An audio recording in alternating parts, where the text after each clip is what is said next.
And papakuloan ko muna itong munggo. Ito ay binabad ko na overnight para saglit na lang natin itong palambutin. At maglalagay ako dito ng bias ng baboy para malasa yung ating sabaw.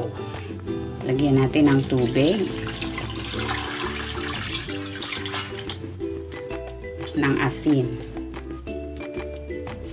Takpan natin. Ayan, pakuluin natin yan hanggang sa lumambot yung ating munggo. Lalagay ako ng cooking oil. Lalagay ako ng bawang.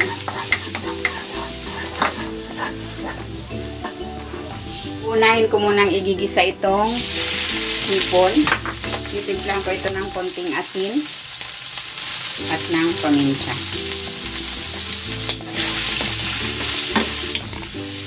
Ayan, okay na ito.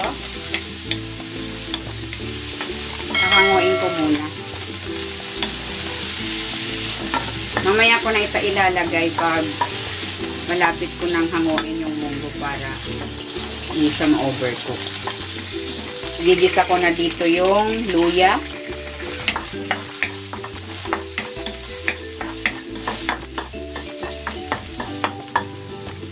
Gigisa ko na rin tong sibuyas.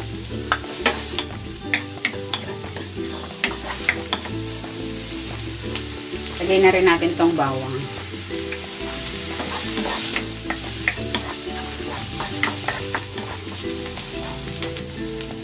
Lagay ko na rin dito yung kamatis.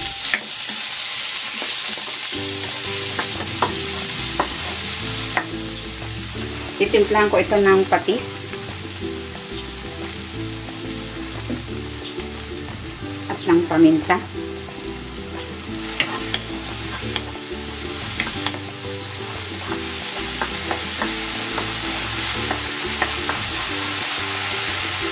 At ilalagay ko na dito yung nilaga nating munggo.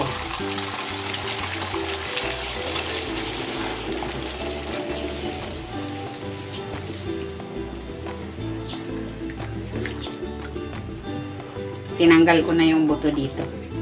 Buto-buto. Ayan, kumukulo na. Ilalagay ko na dito itong sotanghon. Ito ay binabad ko sa tubig.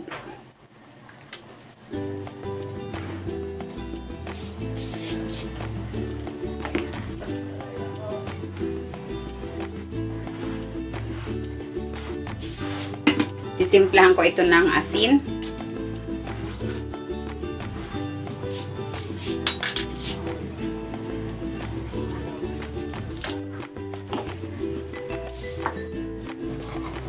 Ilalagay ko na dito itong hipon, ang dahon ng ampalaya, at ang siling green.